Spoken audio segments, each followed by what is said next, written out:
Festival with the press conference of the film. And I'll say we're saying in Spanish now, good afternoon. Submergence is the production, which is German, French and Spanish co-production, which inaugurates this evening the 65th San Sebastian International Film Festival. In order to present the film at the press conference, we have the director, Wim Wenders, the actors Alicia Vikander and Kellen Jones, and the author of the novel in which the film is based, Jonathan M. Ledgard. Let's commence, therefore. I hope you can all hear me. The press conference. I hope you can, the four of you can hear me. Yes? Good. Good on you. Well done. Thanks, mate. Okay, raise your hands for the first question. Hi, good afternoon. Oh, a question for Wim Wenders and another one for Alicia Vikander. For the director, I liked the photography, especially in the first half of the film. Those landscapes that you could see in the film that seemed almost like as if there were paintings. I would like to know whether you could talk a bit more about that part of the film. And for Alicia, what I would like to know is how I liked very much the chemistry that you had with James McAvoy. I'd like to know how you worked with him and how was it to work with him on the film?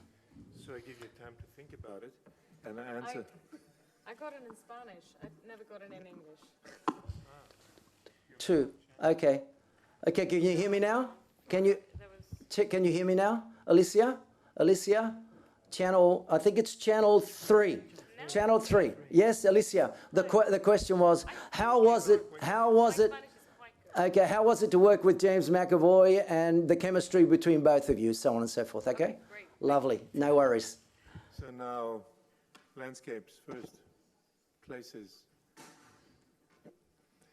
In a film that is taking place basically all over the planet, it's important that the places that you choose represented well. And the most important place in the novel by Jonathan was this amazing hotel by the Atlantic Ocean. For that, we looked from the coast of Galicia up to Norway along the entire Atlantic coast because I wanted to have a very special, spiritual place. But every hotel we saw, and we saw hundreds, none of them was really what I was hoping for. And we finally found a place that was not a hotel, but was built in 1900 as a meeting place, an interreligious meeting place by some Americans. And it served as a guest house. It had enough rooms, and it looked like a hotel, so we made it a hotel. And the other places, of course, are gorgeous, like the Faroe Island. If you haven't been there, it's about time you go. And Africa, we shot some of it in Spain, in La Mancha, and some of it we shot in Djibouti, which was the closest we could get to Somalia, climate-wise, and also in terms of the culture and the aridity of the place. Thank you. Now to your more interesting question. James. Yes, I was extremely, happy to be given the chance from Wim to work with James. I've seen his work and I've admired what he's done in his career so far. I've always thought that he's very much a chameleon.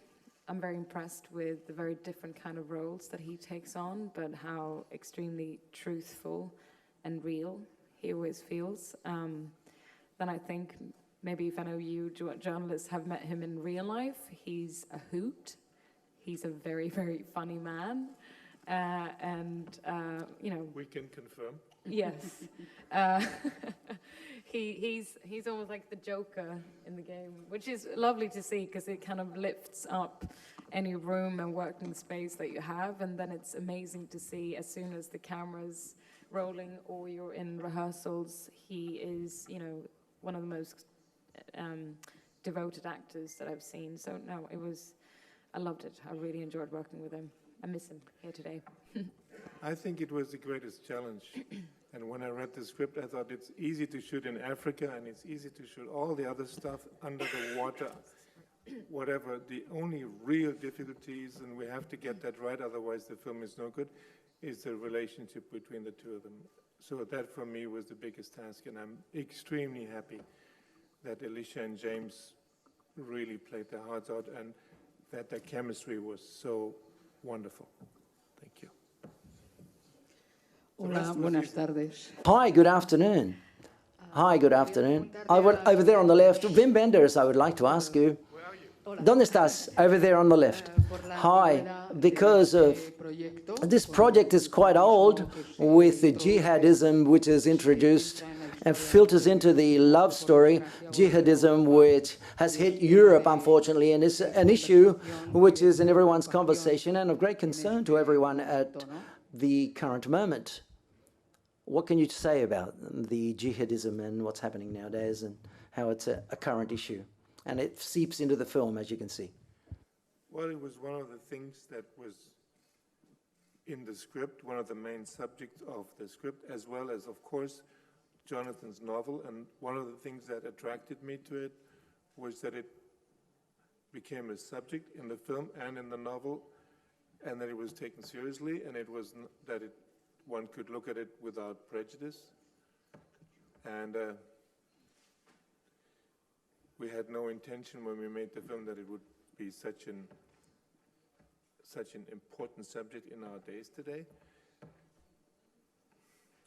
But going to Africa and shooting in Djibouti, as we couldn't shoot in Somalia, made me understand that some of the problem is definitely self-made by our own civilization, and that it goes way back, that it has a lot to do with a lack of balance on our planet between rich and poor, and that declaring war on terrorism in 2001 was about the best thing terrorism could hope to happen.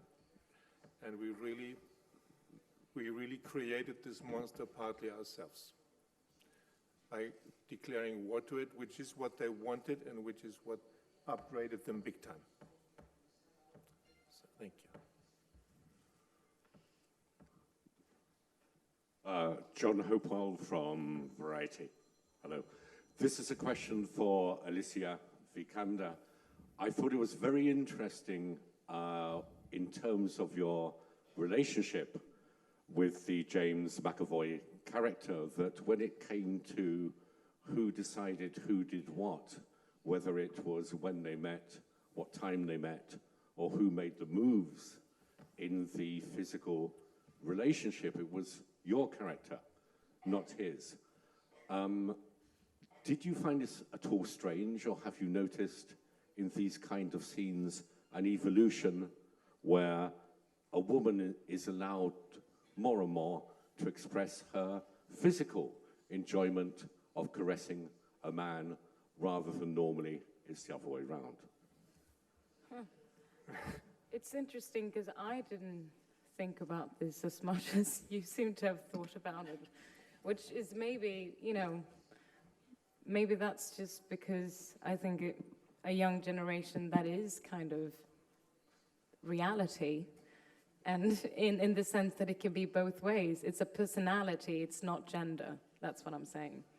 And maybe I think over the last couple of years, when it comes to diversity in any way in films, I think that you finally start to show all the true stories.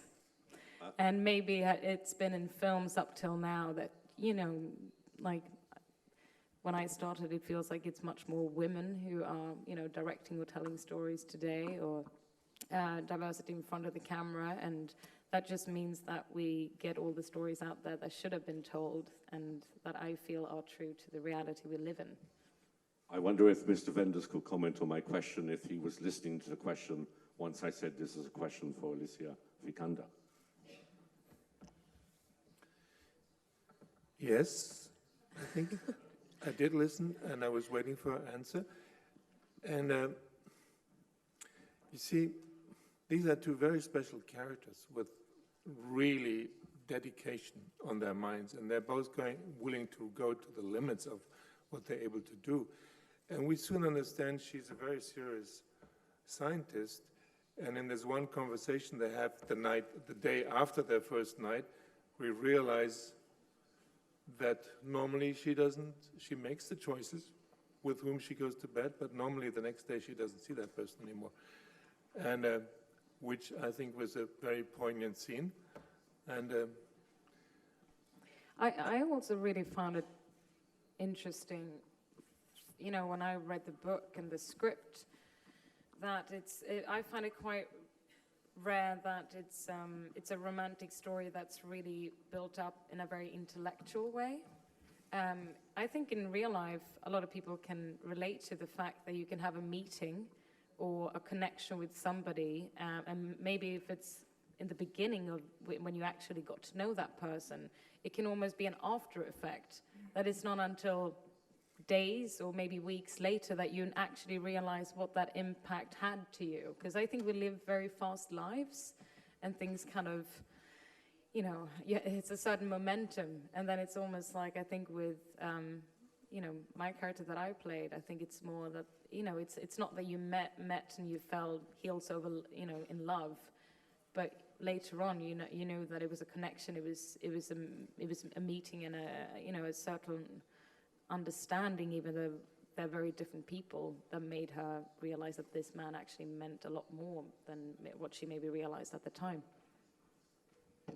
Thank you very much. Thank you.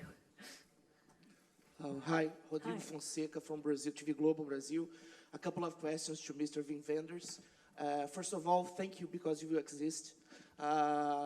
Congratulations, we have an artist like you. Thanks. I pass the thanks on to my mom. The first question is, this movie is really respectful with silence. I want to understand the place of silence in your cinema.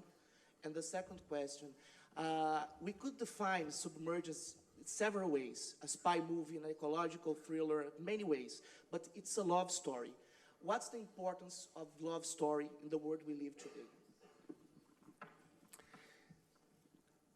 When I read the amazing novel by Jonathan for the first time, I thought, wow, there is a lot of darkness on our planet, both the darkness on the bottom of the ocean, but also the darkness in the souls, the darkness that James has to deal with. And I figured I could not tell this darkness or even get near it if I couldn't counterbalance it. So I very much believe in Martin Luther King saying you cannot fight darkness with darkness, only light can fight it. So the love story really allowed not only me, but both of these characters to go so far, because their love is really carrying them through their two adventures, their separate adventures. And silence, yes, thank you. It's harder and harder to be able to do a silent moment in the film, because films today are basically wall-to-wall sound. And silence is something very precious today. And I think silence is great to also give value to, when it's not silent, to give value to dialogue, to music, to whatever sounds you have in the film. If you don't have silence, all the other sounds sort of are inflationary. So I think silence is an important medium. Thank you. ¿Qué tal, Alicia? Hi, Alicia. Alicia. Hi, Alicia. Gonzalo Hurtado from Peru. From Peru, Alicia, my question is the following. Your character tries to explain the life from her scientific point of view. Perhaps she's a bit indifferent to politics. She doesn't have the vision that her colleague has, James has in this case. The moment when you portrayed your character, what bridges, what links did you have with your character, and what things do you think you had that had nothing to do yourself with your character? The links and the things that didn't link you with your character.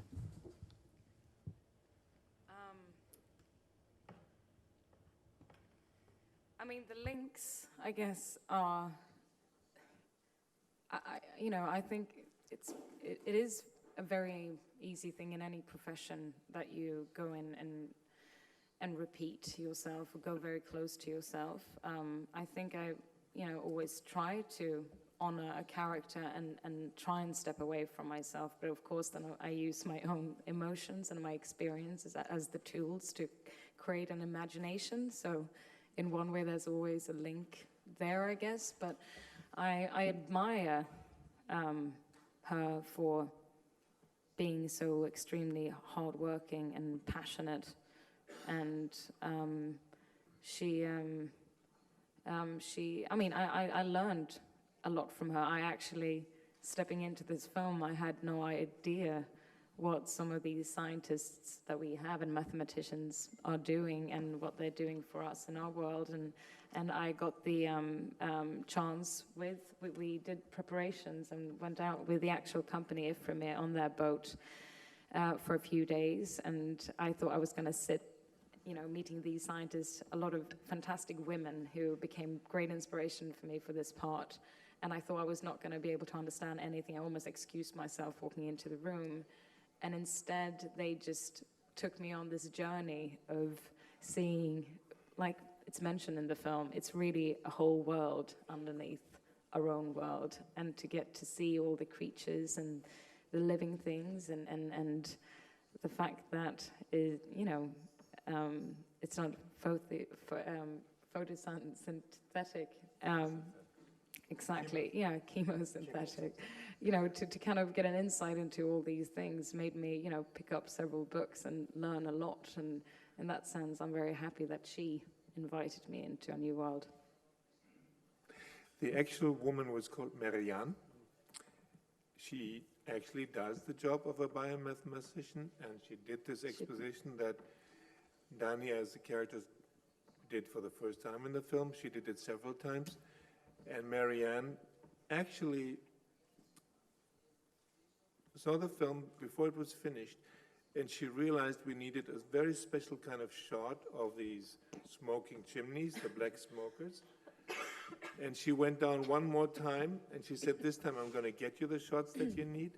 And she filmed those black smokers that are now in the film. So glory to Marianne, the unknown, real Dani. Yes, here I am. Mr. Wenders?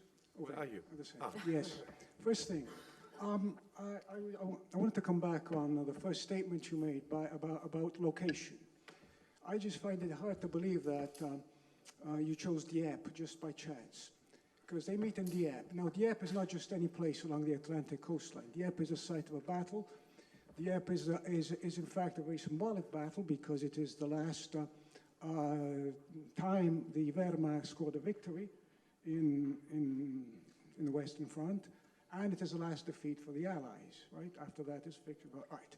First thing, why Dieppe, and what is the symbolism of Dieppe, if any?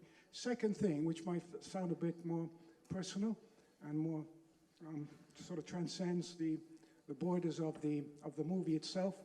Many years ago, I remember you said that the Anglo-Americans had colonized our mind or our brain. Subconscious. Subconscious, exactly. Have they colonized your subconscious as a filmmaker?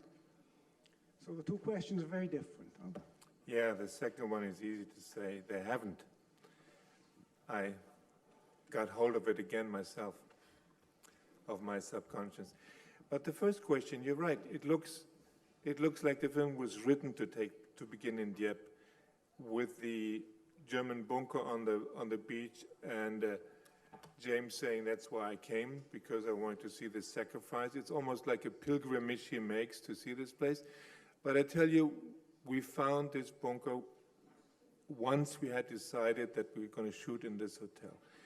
And we really looked on the entire Atlantic coast. We looked in Scotland, we looked in Ireland, in Norway, to find a place next to the Atlantic, and then we found this one.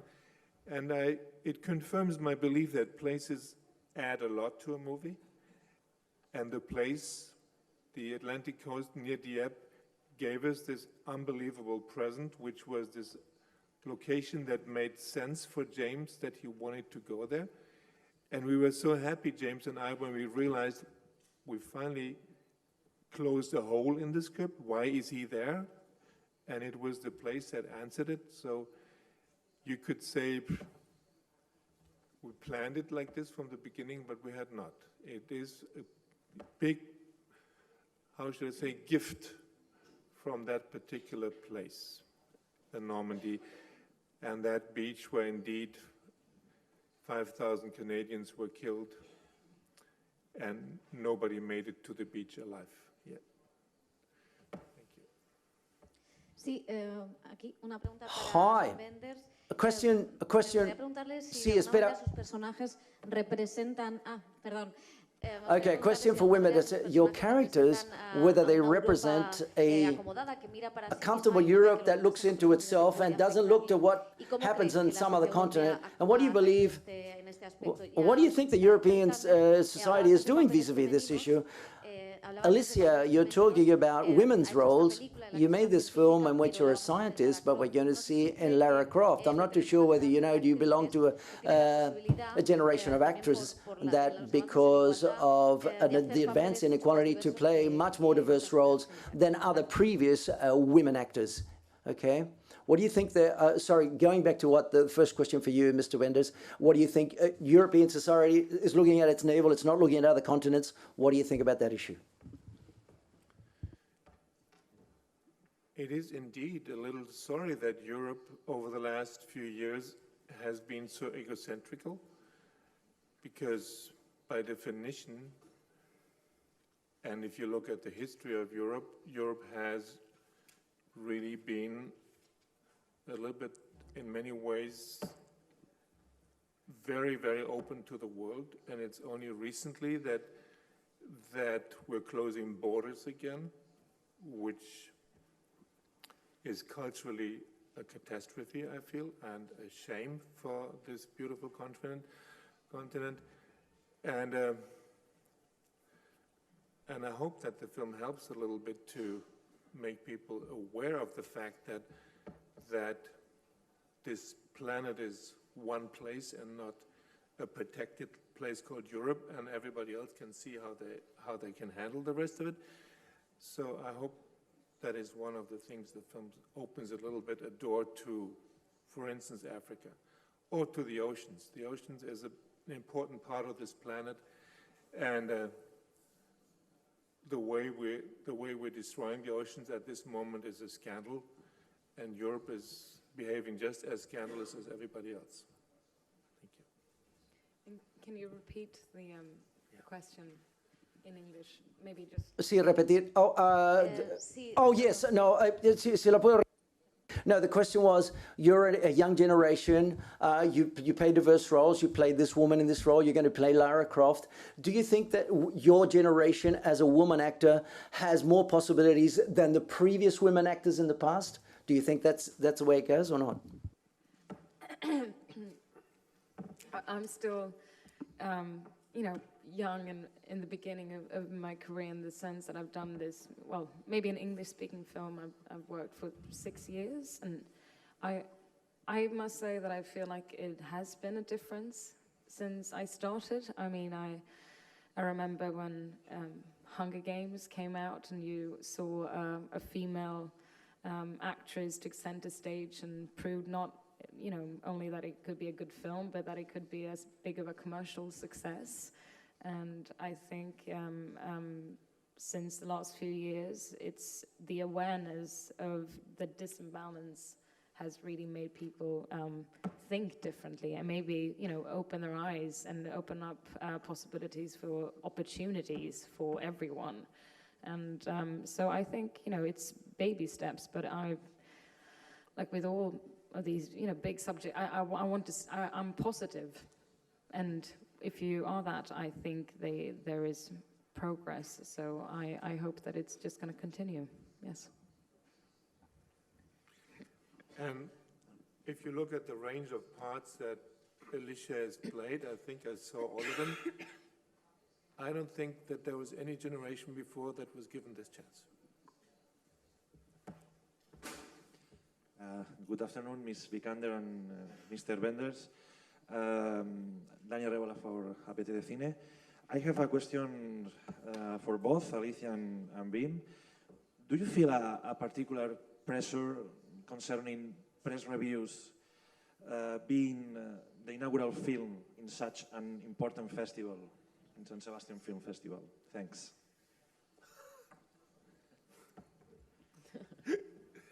Should I start? Yeah, you go. Okay, I'll start. I think, it's interesting. I sat this morning and had a discussion with a friend about how, nowadays we live in a world where information is flooding around us constantly. And it's very much a one-way communication. And it's a lot about, expressing your opinions, which I think is a great thing.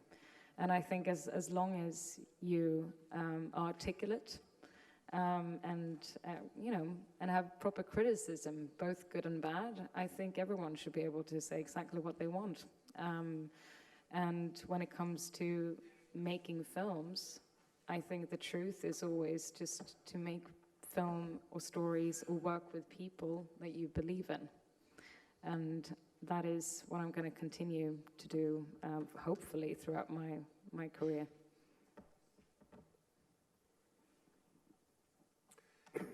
As for me, there's a little pressure on it being an opening film. I've been in lots of festivals. I know that the opening film has a special attention. So it could be a certain pressure, but not for me, because, and now you might be disappointed because you write reviews and you think I'm going to read them. I have long given up reading both the good and the bad. Because the good make you feel too good about yourself, and they make you feel, oh, you're so great, and the bad make you feel like shit. And I think it's best not to feel either one. So I have made up my mind, and I'm not reading good and bad. So whatever they write, and so the pressure of the opening film doesn't really concern me.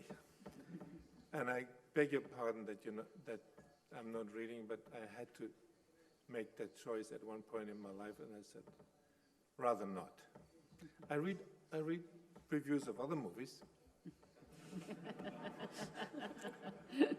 But mine, I asked my wife, is it good or is it bad? Hi. My question is for the actors. I would like to know what dragged you into this project? Why do you choose this movie above whatever else you're getting? For me, I grew up with, my mom is a stage actress, and I was very lucky to get introduced to the world of cinema at quite a young age, and mostly because, she loved theater and she loved films, and she made me watch Wings of Desire and Paris, Texas when I was probably like 10. I'm a huge fan of this man sitting next to me. And for me to, be able to meet him and yes. Oh, you haven't met her yet? Oh, yeah, definitely. I saw Pina. I've seen several of his documentaries. We talked a lot about dance the first time we met, and I think it was just a very good connection for me. The people that I choose to work with, I think I've realized over the last few years, is really what draws me the most sometimes and of course, the vision that the film director kind of shares with you when you meet and discuss the project. So for me, that was together with a really wonderful and strong book that Jonathan had written that made me want to be part of this film. I mean, I would have come and done the laundry on this film. It was, you get an email from your agent that says Wim Wenders at the top, and you just go back and say yes, anything, So that was easy. He had me at hello. And then you get this amazing opportunity to say, Wim wants to Skype with you, and you think, oh, okay, I'm going to Skype with Wim Wenders. That happens every day of my life. That's so easy. And we had a good talk. You said the only memory you had of Wales was on a journey back in the 70s where you really need to go to the toilet On the way back from Wales, you pulled over and you went to the toilet on the side of the road, and there was a silhouette of Stonehenge right there in the night. I peed at Stonehenge. Yeah. And I said, that's amazing, Wim. I have the same story. So we bonded on that. But that, you know, Wim is amazing. And then it says, you could go and play Alicia, opposite Alicia, and you think, yes, yes, yes, that'd be the most fantastic thing. I'm going to learn something. I get to play a character who sort of loves her in a different way that James loves her like a big brother. You say that with a certain regret? No. Okay. Hey, listen, Mae West said, you know, if you're not typecast, you're not working. And, but this movie kind of, Wim's a brilliant, amazing artist. And it is, as a gentleman said earlier, thank you for Wim. Alicia, working opposite you was incredible because every moment she lives, you know, every moment, everything you're saying is affecting her, whether the camera is on or off. So you were our rock. I think you can sense that. All of this. No, it was one of the beautiful, beautiful, beautiful moments. And what I love about this film is that it is about the light and the darkness. You know, we can relate to sometimes the bravest thing any of us could do is fall in love. So the breaking of the human spirit is kind of the last thing to go.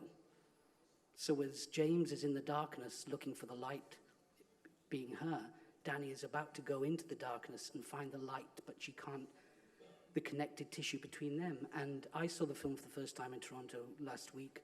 I was very moved by it because we can be astounded by all the stuff in Africa, and we could be absolutely, you know, blown away by the science of this, which is, you know, this is the grand casino. These scientists are really betting on red or black, because if they get it wrong, hey, maybe it's like opening a festival, Vim, you know, if we get it wrong, you know, there's a backlash for these scientists. They build towards that.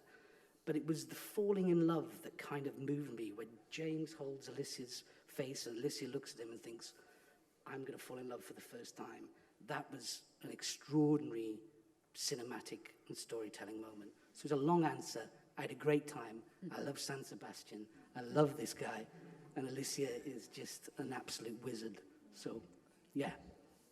You give yourself over to the process, and it's not bad people to give yourself over to. Thank you. Hola, buenas tardes. Estoy aquí. Hi, good afternoon. A question for Wim Wenders. Sobre la mirada de la pobreza. Hay una. Espera. Wim, there's a dialogue. McAvoy said, have you ever seen a poor person? Talks about poverty, okay? In cinema, it's always a slant, or the way you look at things. It's a look on things. What would Africans think about this film? Who have you made the film for? For the rich audience? And what do you think that the Africans may think about this kind of film, or your film? I'd be really glad to show it in Djibouti. The only problem being they have no more cinemas. Seriously, there was no cinema in this country. So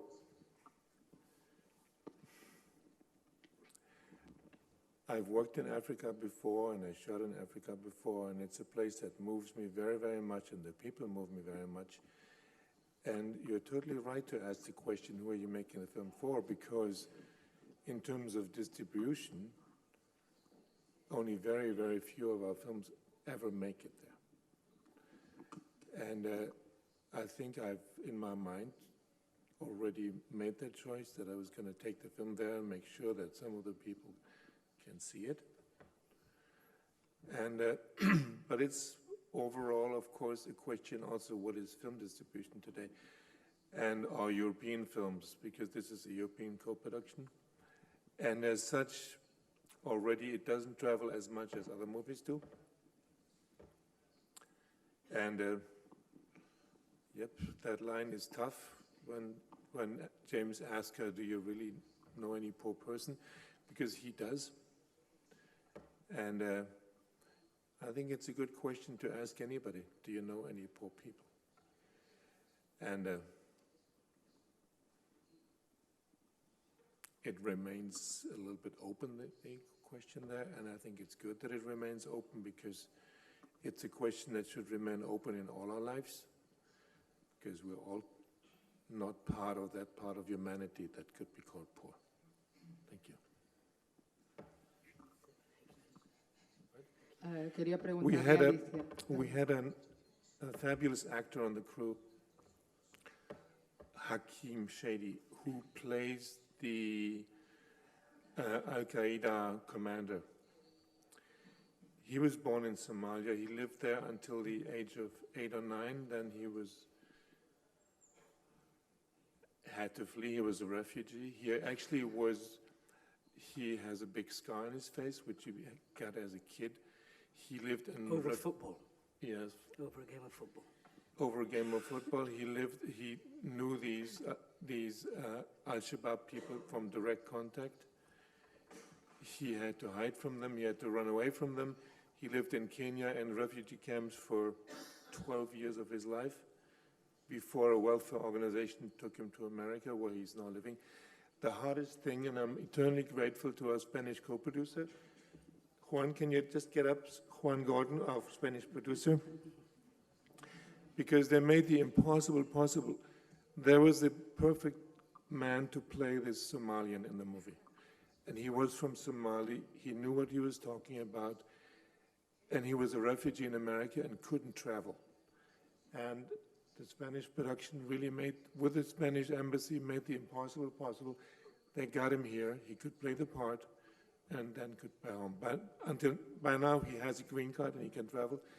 At the time, he only had a refugee status and made it to this amazing shoot here in Spain and back home. And he knew what we was talking about, especially on the subject of poverty.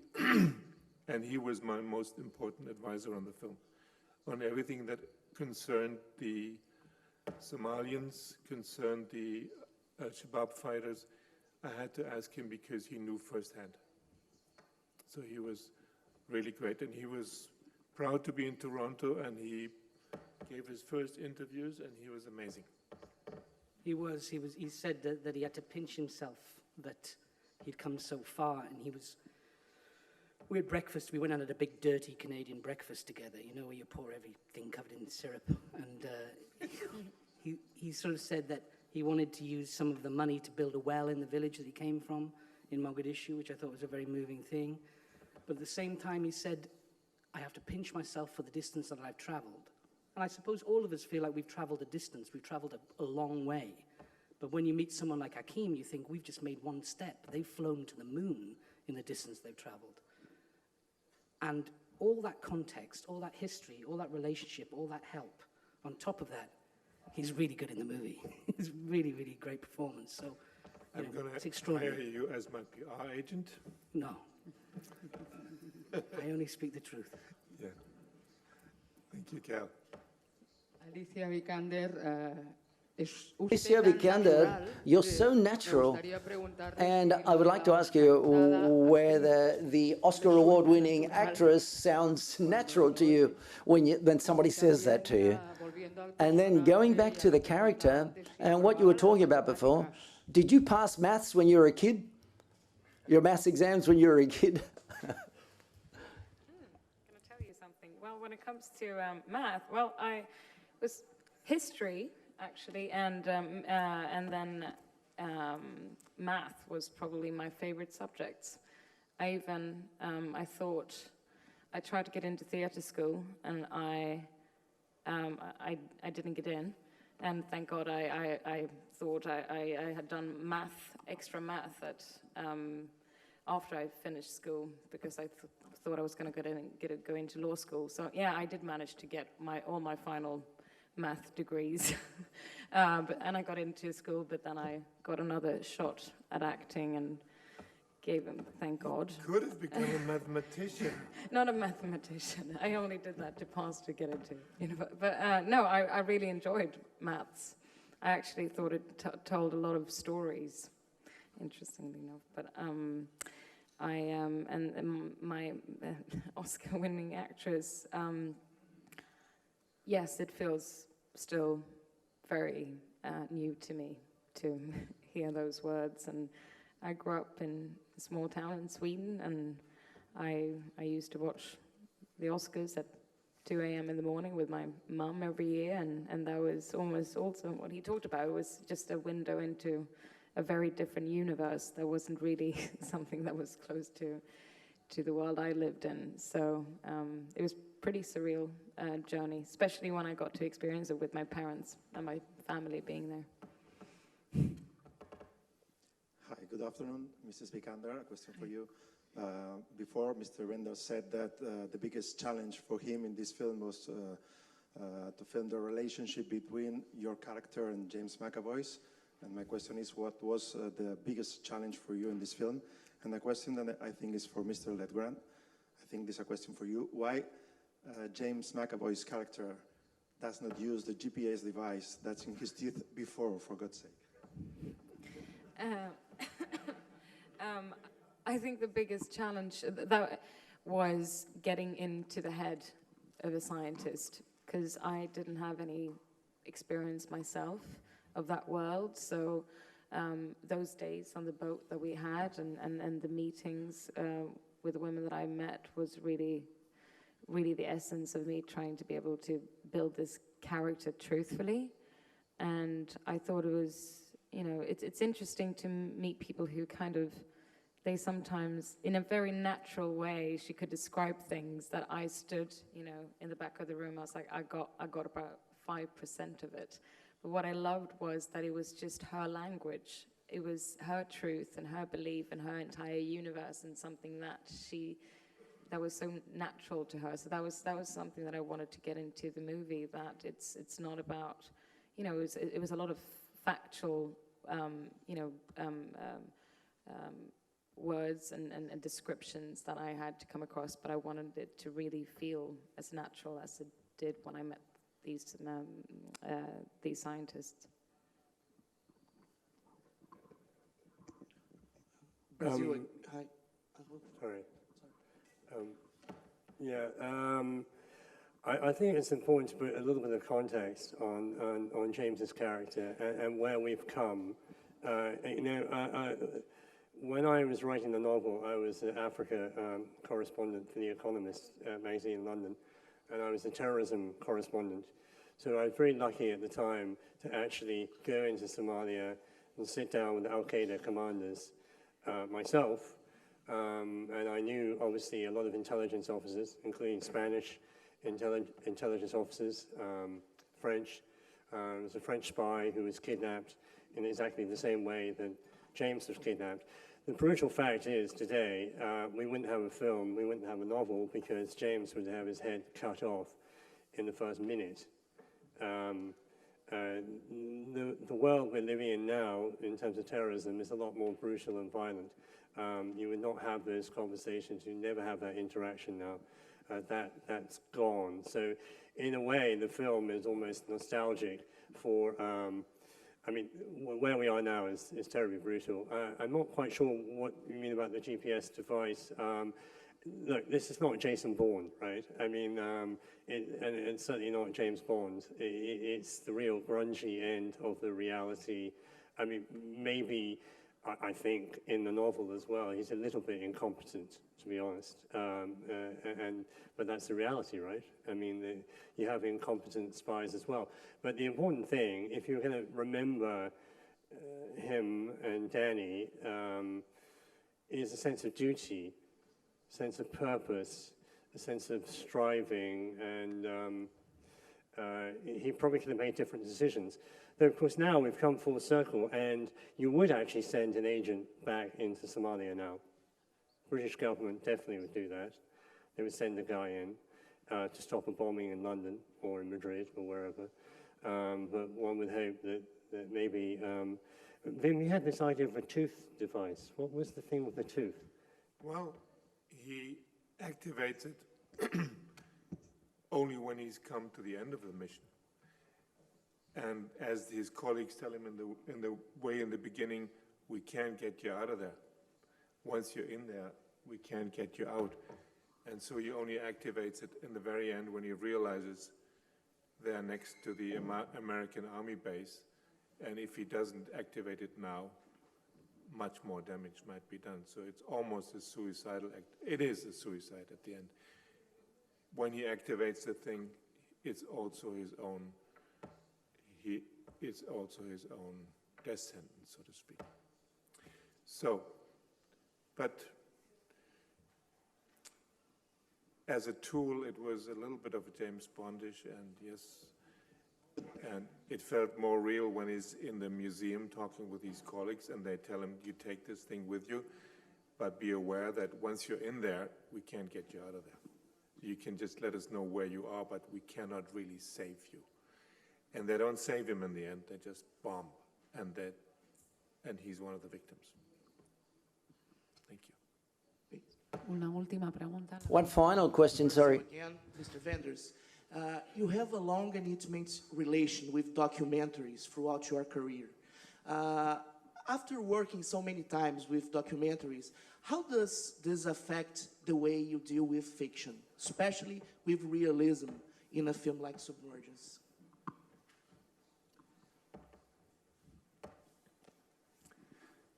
I never understand the distinction between documentary and fiction, because some fiction only becomes real if you allow reality to flow in, and there is a lot of reality came into our story, into our fictional story, like the beach in Dieppe and the bunker there, but a lot of the reality in Africa just came in on its own, like the Salt Lake.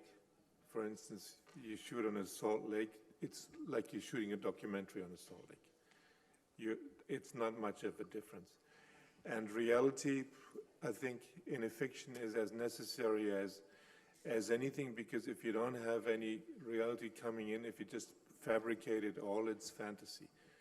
And this story that Jonathan wrote is not fantasy, it is too much based on real things. So, and on the other hand, the documentaries can be very fictitious.